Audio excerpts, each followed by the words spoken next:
Welcome back, guys. This is part 2 in our series. If you didn't check out part 1, be sure to watch that. We're going over the 45 communist goals for America.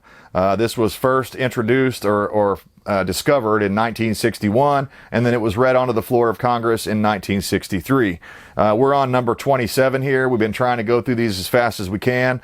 Hang on tight. It's fixing to get even worse. The communists have infiltrated the United States of America, and we are in the demoralization phase right now, as Yuri Bezmenov talked about in his videos. He was the ex-KGB guy that defected back in the 70s or 80s and came over here and told us what a lot of this stuff that we're seeing here, what their plans were. So number 27, infiltrate the churches and replace revealed religion with social religion. Discredit the Bible and emphasize the need for intellectual maturity, which does not need a religious crutch. So how many times have you heard some communist liberal telling you that, oh, you believe in the sky God, and as soon as you say that you believe in Jesus Christ as your Savior and your only way to heaven and eternal life, then they make fun of you, and they say you're believing in sky zombie Jesus, all these other very offensive things that these commies like to say. And see, that's the thing. A lot of these people don't even realize they're commies, but they are. It doesn't matter if they know it or not. The important thing, like Sun Tzu said, is that we know our enemies. So have they infiltrated the churches? Yes, indeed they have. Have they tried to, at least in most places, replace revealed religion with social religion? Certainly have. They certainly have. Whether that be BLM or LGBTQRS plus, WXYZ, any of that other stuff. That's what they're replacing. That's why the liberals are so dogmatic about their beliefs. And that's why they feel fine banning people that have opposing beliefs from them, is because they worship this stuff like a religion. They have replaced Christianity with communism.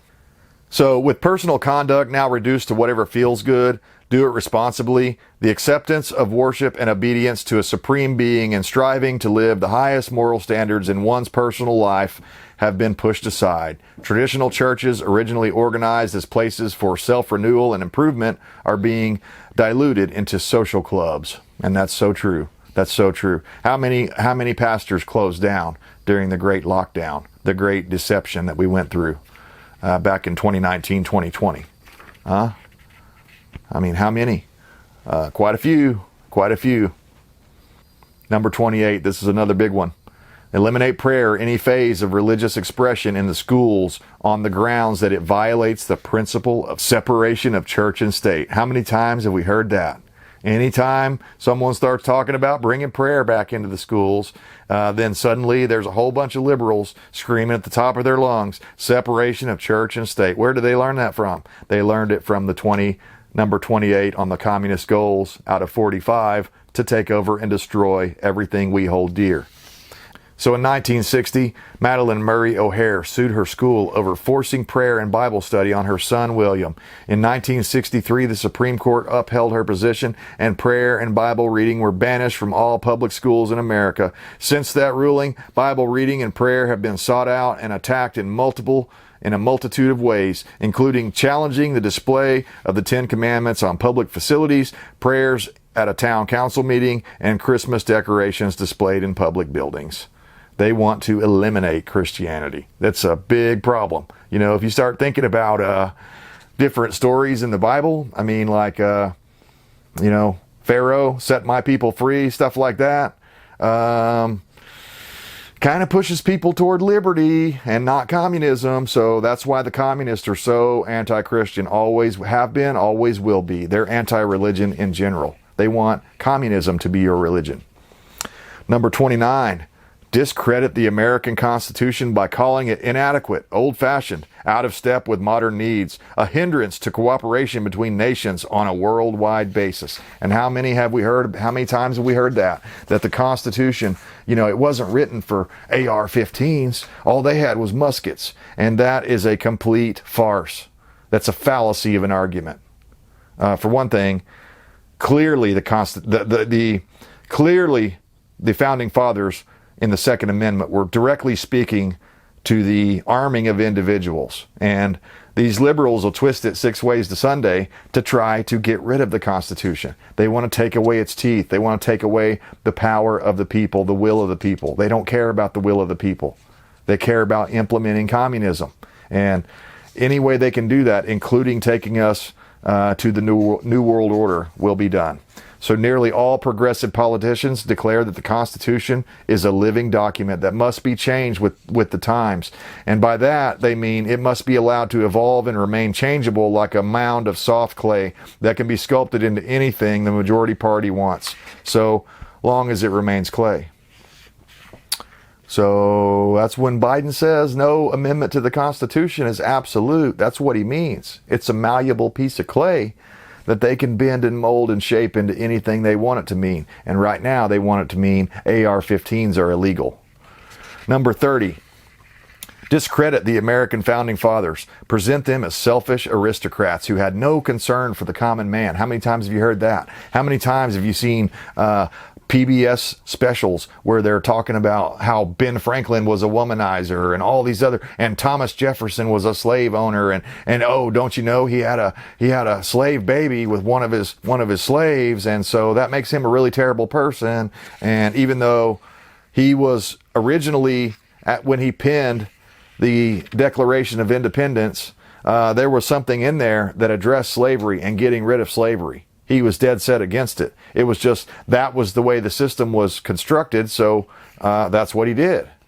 It's, what it is oftentimes people of today, the people that are around today, are guilty of trying to apply today's moral standards to the founding fathers. I mean, you can't do that.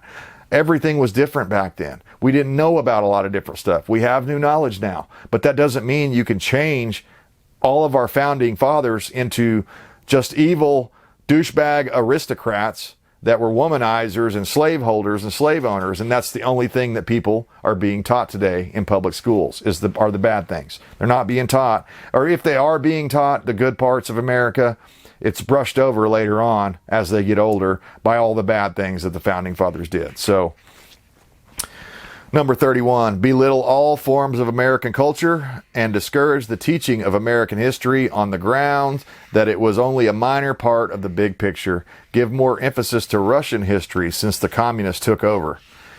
Christopher Columbus as the instigator of a brutal conquest to removing American founders and heroes from school curricula so other cultures are not offended. Evidence abounds that Goal 31 has been accomplished. Much of that belittlement took place in the public schools, and the rest was finished off on a college level. So they got your kids right where they want them. Best thing you could do is homeschool your kids. I realize you may have to sacrifice, lots of different things in your life to do that, but we're talking about your kid here. If I didn't homeschool my kid, I'll tell you that. And maybe you might think that's hypocritical for me to be telling you to do this, but things weren't as bad. When I was raising my kid, we still had a semblance of goodness left in the United States of America. Now that is completely gone. Now that has been completely taken over by people that have a different objective. They have religious objectives to push on your kids. It's called communism. Number 32, support any socialist movement to give centralized control over any part of culture, education, social agencies, welfare programs, mental health clinics, etc. Some schools, businesses, and gated communities ban the flying of the American flag, even on the 4th of July. Some schools along the southern border fly the Mexican flag on the same pole as the American flag to acknowledge the majority nationality on their campuses. During the holidays, employees in some quarters are forbidden to greet customers with Merry Christmas and are told to use Happy Holidays so as not to offend non-Christians. Next up, 33. Eliminate all laws or procedures which interfere with the operation of the communist apparatus. However people today might define the communist apparatus, the original goals are kept alive by like-minded Americans seeking bigger government and fewer rights in the U.S. academia. It is pushing the same bigger government concepts on campuses across the country, and the media has become a vocal advocate as well. Number 34. Eliminate the House Committee on Un-American Activities, the HUAC. And this was created in 1938 to track subversive activities in the U.S. In 1969, its name was changed to the House Committee on Internal Security. In 1975, it was abolished altogether. So, goal completed. Number 35, I don't know if you've noticed or not, but every one of these has been completed already. That's the rub here. They've already done all this stuff. Now, all that's left to do is tighten the noose slowly, or turn the water up if you want to use the boiling frog analogy. Slowly turn that water up while no one notices. It's getting hot, it's getting hot. Eventually it comes to a boil, and then we all die. Or become slaves of the communists. Number 35, discredit and eventually dismantle the FBI. This is a really important one. We're going through this right now. I don't know if you guys have seen all this stuff, but there was I can't remember what the name of that group was, Patriot something, just last weekend. They arrested like 30 some odd guys that were going to go to a pride rally or whatever. Well, one of the guys they arrested, I mean, he was glowing. And if you don't know what that means, it means he was a Fed boy. No doubt about it. He had a what do they call them? A megaphone, or whatever they call the air horn, or whatever that thing is you talk into. The megaphone, I guess is the proper word. And it said FBI on the bottom of it. I mean, you can't make this shit up. This is happening. So back to discrediting and eventually dismantling the FBI. Of course, it's not dismantled because they found a way to use it as a tool to eliminate their political enemies. For years, the smear campaign against J. Edgar Hoover has been infiltrating the American consciousness in rumor mill fashion by ways of tabloids, hate literature, and pop cultural portrayals. Intentionally left out of those distorted biographies are the testimonies of people who personally worked with Mr. Hoover day and night. Those who knew better than anyone else who and what the man was and what he stood for. The smear campaign against Mr. Hoover was discredited by those closest to him, but the popular perception has not been corrected in this. Goal number 35 has been somewhat fulfilled. So, not completely, because they haven't been dismantled yet, but they have certainly discredited themselves, and they've been infiltrated by political operatives. Number 36. Infiltrate and gain control of more unions. And notice they say more unions, because they already had control of some. While private sector union membership has declined to 6.6% today, membership in the government sector union has grown. More than 35% of all government workers are members of a union. Did you know that? That government workers are unionized? Isn't that interesting? And who do the unions always support? The Democrats, of course. They always donate and support the Democrats. Who are the Democrats? They're the communists. Number 37, infiltrate and gain control of big business. While these financial powerhouse alignments may not be touting communist ideologies, they are achieving the same ends. They are controlling other nations through economic means. It is another route to the same outcome and another communist goal that has been achieved. Think about it. When the Ukraine war first came on, all these companies were showing their support, putting a Ukraine flag up. Even people on Facebook and things like that, putting UK flags up Ukraine flags up in their bios, right? And before that, it was something else. It was the masking thing, mask saves lives, or make sure and mask up, or you're going to kill your grandma, right? Well, that was coming. A lot of that was coming from big businesses, like Google, like the parent company of YouTube, right? Google. So we're starting to see a trend here in why these technocrats that are controlling large sectors of our country through the online side of things always favor the communists. It's because they're in cahoots. They are the communists. Number 38, transfer some of the powers of arrest from police to social agencies. Treat all behavioral problems as psychiatric disorders, which no one but psychiatrists can understand or treat. Social agencies and child protection services provide a valuable role in society, but giving them police powers has all too often rendered them monsters at the most intimate levels of society. And if you remember, not too long ago during the BLM riots, of 2020, the Summer of Love, right? Remember when all the cities were burning? Democrats were calling for defunding the police and having some other sort of a social, a social program, social agency to take the role of the police. Isn't that interesting? That's number 38 of the communist goals. Why are the Democrats doing this openly? Because they're communists. Number 39, dominate the psychiatric profession and use mental health laws as a means of gaining coercive control over those who oppose communist goals. So, I bet you some of those people are working at YouTube in the censorship department and Facebook and Google and Twitter and all these other places, right? I mean, don't you think they've hired some of those people to, use coercive control over those who oppose communist goals? I think they have. They do a thing called shadow banning. I guarantee you this video and the one I put out right before this are going to be shadow banned. It's up to you. If you want this information to be spread around, you're going to have to share it. YouTube is not going to do it for us. They don't want people to know this stuff. That's the real rub, guys. In 2012, Barack Obama obeyed the UN order by forcing U.S. insurance companies to provide free contraceptives and day-after abortion drugs to their subscribers. Detractors of family values and personal circumspection see the dissolution of traditional values as progress. Discrediting the family is another communist goal achieved. Number 40, discredit the family as an institution. Encourage promiscuity and easy divorce. I mean, that's pretty obvious. With the decline in support for the traditional family of the mother, father, and children, the cultural and financial costs on American society have been enormous. And we don't even know yet what those total costs are because it's going to take several generations to see. This is just horrible. And you've seen this in their own writings, either on the UN, the WEF, BLM, had this stuff written down about how they're basically anti-nuclear family. I mean, doesn't that shake you to the core? Somebody that's openly stating that they're against the nuclear family. And then their Democrat operatives here in the United States are constantly doing things to attack the family unit.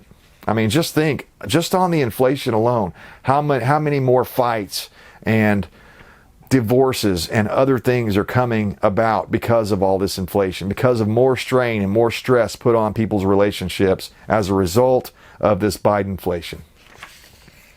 Like I say all the time, elections have consequences, and we're paying the price for those consequences right now. So, number 41, emphasize the need to raise children away from the negative influence of parents.